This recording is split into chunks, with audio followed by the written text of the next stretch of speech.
is TOS Television, your digital-first Pan-African news network. I am Abigail Okwade, and this is Africa Now. The debate of an agreement between Namibia and Germany, in which Germany acknowledged it committed genocide during its colonial occupation, was protested by hundreds of people outside the country's parliament building on Tuesday. In May, Germany acknowledged it had committed genocide in colonial-era Namibia against Herero and Nama people between 1904 and 1908 and promised $1.3 billion in financial support to descendants of the victims. The offer has been rejected by activists as insufficient. A pro-government faction of the Herero and Nama provisionally accepted Germany's offer, one of its leaders, Gerson Kachura, said at a news conference. Burundi's government has given the assurance of a thorough investigation into a series of deadly terrorist grenade blasts that hit the country's economic capital, Bujumbura, in the past days. There was a series of mortar shells fired on Burundi's international airport on Saturday night with no casualties. Late on Monday, there was a deadly grenade explosion in a bar in the capital, Gitega. Medical and security sources said 5 people died and at least 50 were injured. Sudan's Sovereignty Council has called for unity on Tuesday after a reported failed coup attempt by a group of soldiers. The transitional government has been under increasing pressure to end wars with rebel groups as it seeks to rehabilitate the country's battered economy, attract much-needed foreign aid, and deliver the democracy it promised. Prime Minister Abdallah Hamdok blamed loyalists of al-Bashir's government for the coup attempt, describing it as efforts to undermine Sudan's democratic transition. And now to South Africa. Former President Jacob Zuma failed to appear in court to respond to corruption charges over a $2.5 billion arms deal for his trial, which has dragged out for years. The trial resumed on Tuesday after a 10-day delay to allow state-appointed doctors to assess evidence of his condition alongside his own medical team. Prosecutors have argued ill health did not justify his absence. The former president is facing 18 charges, including corruption, money laundering and tax evasion, racketeering linked to the arms deal in late 1990s. A Tunisian military judge on Tuesday jailed 2 lawmakers from the Islamist Karama party amid growing concerns for human rights after the president seized governing powers in July. Nidal Saudi was ordered to be jailed for allegedly insulting security staff at the airport months ago, his lawyer Ines Harat said. Saif Eddin Maklauf was jailed because he had made a threat to a military judge and accused military judges of being involved in what Maklauf had described as a coup.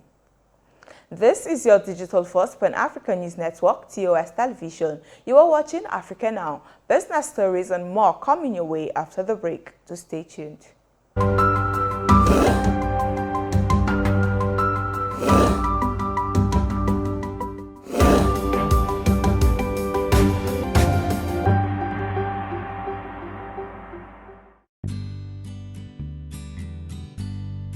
There are certain moments in the day when I need my me time to just unwind and indulge.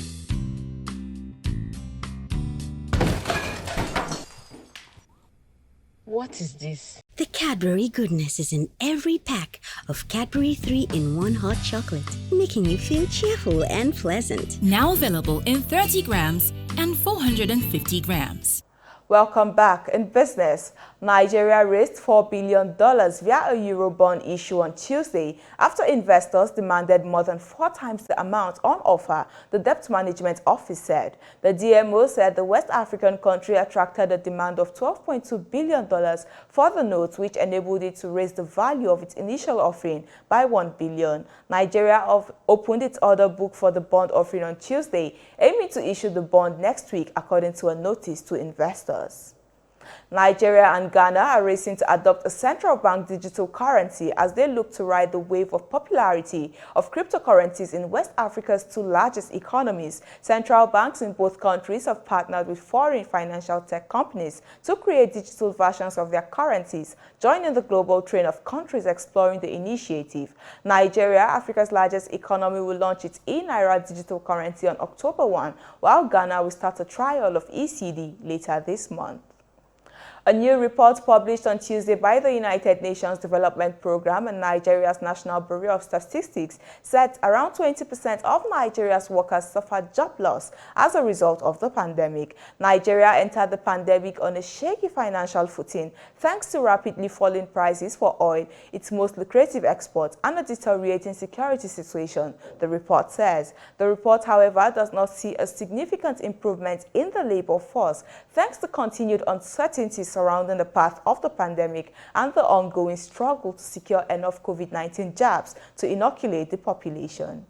And away from business, but still on COVID-19 matters, in a new report released on Tuesday, a US-based rights group claimed the Kenyan government facilitated an increase in gender-based violence as it failed to ensure that health, economic and social support services were available to women amid COVID-19 restrictions that affected their mobility. Human Rights Watch report disclosed there was a staggering 301% increase in calls reporting violence against women and girls in the first 2 weeks of the lockdown between March and April of 2020. Human Rights Watch called on the Kenyan government to prevent, tackle and redress violence against women and girls, including during times of crisis.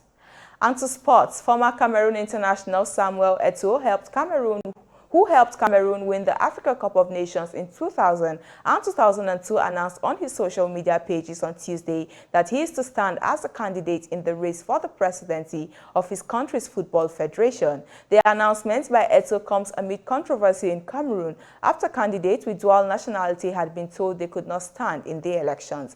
Eto'o was granted dual Spanish nationality during his time at Barcelona. The delayed FECAFOOT elections are expected to take place on 11 December. Candidates have up until 11 October to declare their intention to run. And that is Africa Now. For more updates, to visit our website at www.tostvnetwork.com. Follow us and like our social media handles on Facebook, Twitter, and Instagram. And remember to subscribe on YouTube. To stay with us and enjoy more programs on TOS Television Network. I am Abigail Okwade. Thanks for watching.